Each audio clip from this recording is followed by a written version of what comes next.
नमस्ते दोस्तों, जोहार। मैं अभिषेक चक्रवर्ती आप सभी का फिर से अपने यूट्यूब चैनल पर स्वागत करता हूं। दोस्तों, आज जो क्लास 12 का अकाउंटेंसी का पेपर हुआ वो जो है काफी अच्छा पेपर रहा है और बहुत सारे बच्चों ने जो है, मुझे पूरा विश्वास है 30 में 30 जो है नंबर लेके आएंगे। तो चलिए फटाफट से आंसर्स को मिला लेते हैं और आप लोग नीचे कमेंट करके बताइएगा एमसीक्यू में जो है आपका 30 में 30 सही हुआ है या कितना सही हुआ, नीचे जरूर कमेंट करके बताइएगा। और जो सब्जेक्टिव क्वेश्चन भी पूछा गया है, मैक्सिमम क्वेश्चन जो है आपका सब्जेक्टिव में आपका क्वेश्चन सेट टाइप का था और कुछ जो है न्यूमेरिकल बेस्ड भी था, वो भी इजी ही था। ठीक है, बहुत सारे बच्चे सॉल्व कर लिए होंगे, यानी आपका ऑलमोस्ट जो पेपर बहुत ही शानदार था। तो दोस्तों, पहला जो क्वेश्चन पूछा गया गुडविल इज है, तो गुडविल हम लोग पढ़े हुए हैं। गुडविल क्या है? एक इंटेंजिबल एसेट्स है, ये सबको को मालूम है, क्लास 11 में भी आपने पढ़ा हुआ है। ठीक है, इसके बाद दोस्तों क्वेश्चन नंबर 2 देख रहे हैं, क्या पूछा गया। क्वेश्चन नंबर 2 बोला है in the absence of any agreement profit and loss of the firm are shared. तो जब भी पार्टनरशिप डीड का एग्रीमेंट का जो है एब्सेंस होता है तो हम लोग प्रॉफिट एंड लॉस को कैसे डिवाइड करते हैं? 1:1, यानी इक्वली जो है डिवाइड करते हैं। ये भी जो है जिन्होंने टिक किया है करेक्ट आंसर होगा। नेक्स्ट क्वेश्चन की ओर चलते हैं, आगे क्या पूछा गया। At the time of the admission of a partner, general reserve appearing in the old balance sheet is transferred to। ठीक है, तो क्वेश्चन नंबर जो आपका 3 पूछा गया था, इसका जो करेक्ट आंसर होगा, क्वेश्चन नंबर 3 का जो करेक्ट आंसर होगा ऑप्शन नंबर जो है सी करेक्ट हो जाएगा, पुराने साझेदारों में। ठीक है, यानी एक नए साझेदार के प्रवेश जो है पुराने तुलना पत्र में दर्शाए गए संचय सामान्य संचय हस्तांतरित किए जाते हैं, किसमें? पुराने साझेदारों के जो है पूंजी खाते में। ये आप लोगों को बताया गया था। ठीक है, आगे देखते हैं क्या क्वेश्चन पूछा गया। The liability of members in a company is. ठीक है, तो देखिए कंपनी का जो आपका क्या पूछा, the liability of the members of the company. एक कंपनी में सदस्यों का जो दायित्व होता है वो क्या होता है? तो एक कंपनी में जो सदस्यों का दायित्व होता है वो क्या होता है? लिमिटेड होता है। ऑप्शन ए जो होगा करेक्ट होना चाहिए इसका। ठीक है, नेक्स्ट क्वेश्चन की ओर चलते हैं।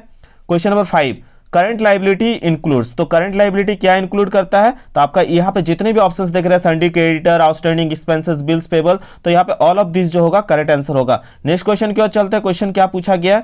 Joint stock company is. तो जॉइंट स्टॉक कंपनी क्या है भैया? तो जॉइंट स्टॉक कंपनी जो है एक प्रकार का आर्टिफिशियल जो है आपका आर्टिफिशियल लीगल जो है पर्सन कहलाता है। ये आंसर करेक्ट होगा। ठीक है, ऑप्शन नंबर ए करेक्ट होगा, वैधानिक कृत्रिम व्यक्ति।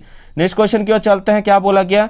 Bonus shares are issued to. तो बोनस शेयर जो है इशू किया जाता है किसकी ओर? तो आपका याद होगा किसमें?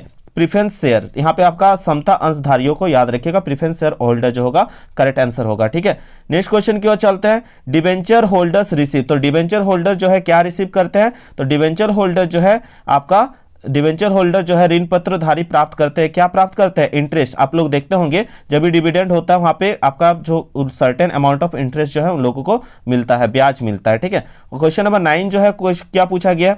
Which of the following is not part of financial statement of a company. तो क्वेश्चन नंबर 9 का जो है करेक्ट आंसर हो जाएगा, ऑप्शन नंबर सी होगा, लेजर अकाउंट। ठीक है, यहाँ नॉट पूछा है, ध्यान दीजिएगा। ठीक है, तो जिन्होंने ऑप्शन सी टिक लगाया वो बिल्कुल करेक्ट है। क्वेश्चन नंबर 10 देख रहे हैं, प्रॉफिटेबिलिटी रेशियो जनरली सोज इन। तो बहुत ही इजी क्वेश्चन था, इसको आप लोग जानते हैं। जब भी प्रॉफिटेबिलिटी रेशियो निकालते हैं तो उसको हम लोग परसेंटेज पे निकालते हैं। ऑप्शन बी यहाँ बिल्कुल करेक्ट होगा। ठीक है, आप लोग प्रॉफिटेबिलिटी रेशियो निकाले होंगे, उसमें देखे होंगे ना, परसेंटेज का यूज करते हैं। Cash flow statement is related to. तो देखिए कैश फ्लो स्टेटमेंट क्लास 11 में भी आप लोगों ने पढ़ा था, कौन किस जो है स्टैंडर्ड के अंतर्गत आता है। तो अकाउंटिंग स्टैंडर्ड जो है आपका 3 के अंतर्गत आएगा, याद रखिएगा। ठीक है, ऑप्शन नंबर ए जिन्होंने टिक किया बिल्कुल करेक्ट है। क्वेश्चन नंबर 12 की ओर चलते हैं। Financial statements are. तो फाइनेंशियल स्टेटमेंट जो होता है वो रिकॉर्डेड फैक्ट्स होगा, आपका 12 का बी करेक्ट होगा। ठीक है, ऑप्शन नंबर बी बिल्कुल करेक्ट है।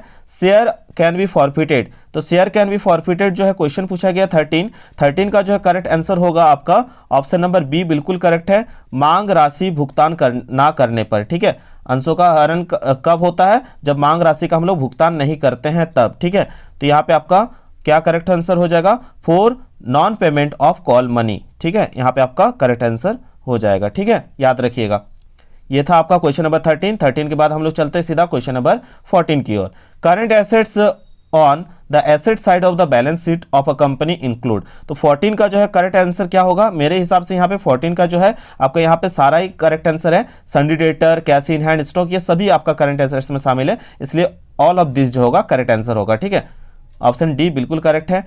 आगे क्वेश्चन पूछा गया cash flow statement is based on. तो कैश फ्लो स्टेटमेंट किसके बेस पर है? याद रखिएगा ऑप्शन बी जो है करेक्ट आंसर है, कैश बेसिस ऑफ अकाउंटिंग। ठीक है, ये आपका करेक्ट आंसर होगा, ऑप्शन बी जो होगा करेक्ट आंसर होगा। ठीक है, नेक्स्ट क्वेश्चन की ओर चलते हैं। Question number 16, interest on partners capital. तो क्वेश्चन नंबर 16 का जो है करेक्ट आंसर क्या होगा? Interest on partners capital is, तो देखिए साझेदारों की पूंजी पर ब्याज। ये आप लोगों को मॉडल पेपर से भी कुछ कुछ क्वेश्चंस भी दिया गया, उसका वीडियो अपलोड किया गया था। तो 16 का करेक्ट आंसर क्या होगा? एन एप्रोप्रिएशन होगा, ठीक है, विनियोजन होगा, आप याद रखिएगा। क्वेश्चन नंबर 17 जो है, क्या क्वेश्चन पूछा गया? In the absence of the partnership deed partner shall. तो क्वेश्चन नंबर 17 का जो है करेक्ट आंसर होगा ऑप्शन नंबर बी जो होगा करेक्ट आंसर होगा, नॉट बी पेड सैलरीज, ठीक है। जब पार्टनरशिप एग्रीमेंट नहीं होता तो इनमें से क्या नहीं दिया जाएगा? तो किसी भी पार्टनर को किसी भी प्रकार का सैलरीज नहीं दिया जाता है, ठीक है। तो ऑप्शन बी बिल्कुल करेक्ट है, वेतन नहीं दिया जाएगा। क्वेश्चन नंबर 18 देख सकते हैं, क्या पूछा गया?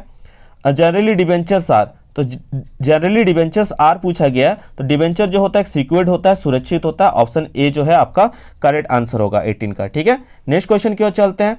ये तो बहुत ही इजी क्वेश्चन पूछा गया, सैक्रिफाइंग रेशियो इज इक्वल्स टू, ये आप लोग को मॉडल पेपर में भी दिया गया था, ओल्ड माइनस न्यू जो होगा करेक्ट आंसर होगा।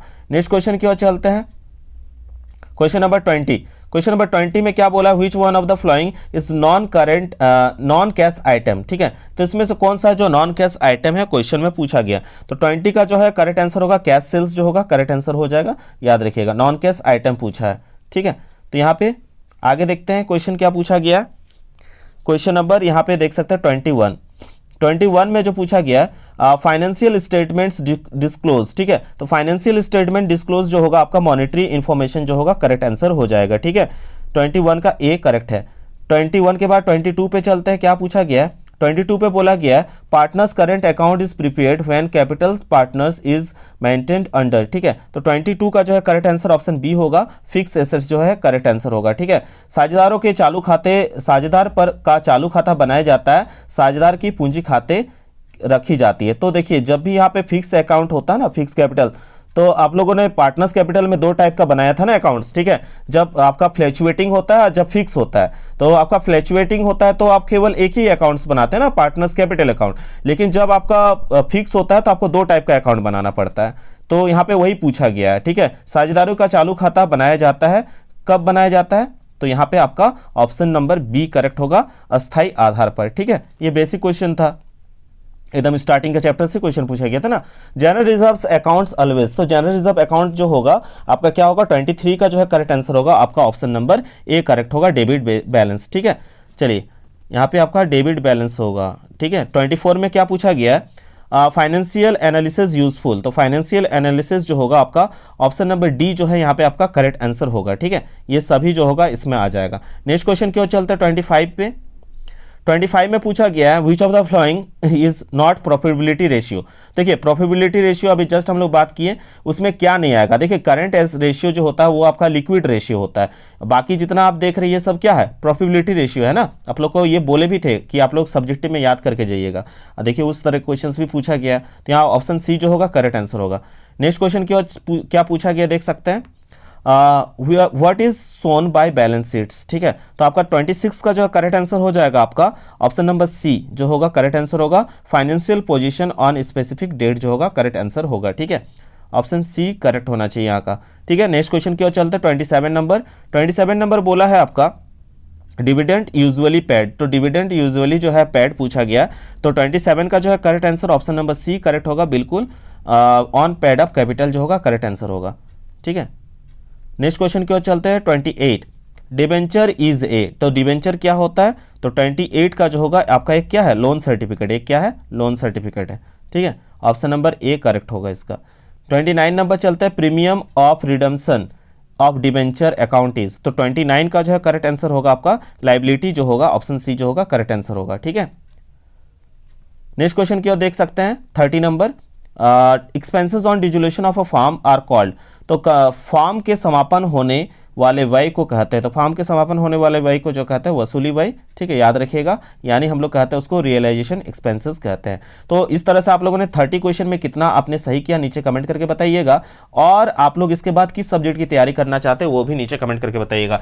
आशा करते हैं आप लोग का एग्जाम बहुत ही शानदार गया होगा, और सब्जेक्टिव भी देखिएगा तो सब्जेक्टिव में भी आप लोगों का जो है ना बहुत ही अच्छा क्वेश्चन पूछा गया था। देख सकते हैं यहाँ पे सब्जेक्टिव का क्वेश्चन सर गैनिंग रेशियो के बारे में, यानी 2 मार्क्स वाले में जो है आप लोगों का मतलब न्यूमेरिकल बेस्ड क्वेश्चन नहीं दिया गया था। अब 3 मार्क्स वाले में देखिए एकदम जो एक न्यूमेरिकल दिया गया एकदम इजी दिया गया था।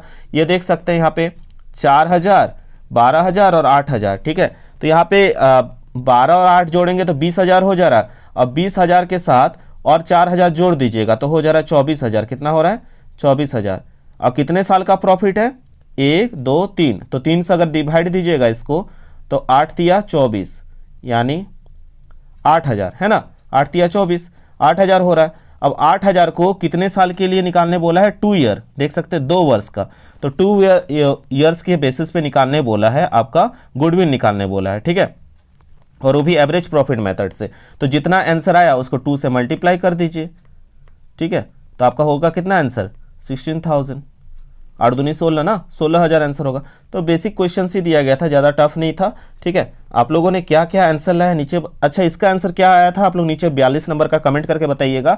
सभी बच्चे कमेंट कीजिएगा किसका क्या आंसर है, इससे पता चलेगा कि कितने सारे बच्चे का जो आंसर है वो करेक्ट है। थोड़ा लंबा वीडियो बन जाएगा, इसलिए आप लोग जो क्वेश्चन है जिसका जो आंसर है नीचे पिन कर दीजिएगा, ठीक है, कि किसका क्या आंसर करेक्ट आया है, ताकि मुझे मालूम चल सके कि आप लोगों ने कितना सही किया। बहुत ही बेसिक सवाल पूछा गया, देख सकते हैं यहाँ पे भी करंट रेशियो निकालने के लिए दिया गया था, नॉर्मल क्वेश्चन ही पूछा गया है, ठीक है। आप लोग नीचे कमेंट करके बताइएगा आप लोगों का कितना सही हुआ है, क्या हुआ है।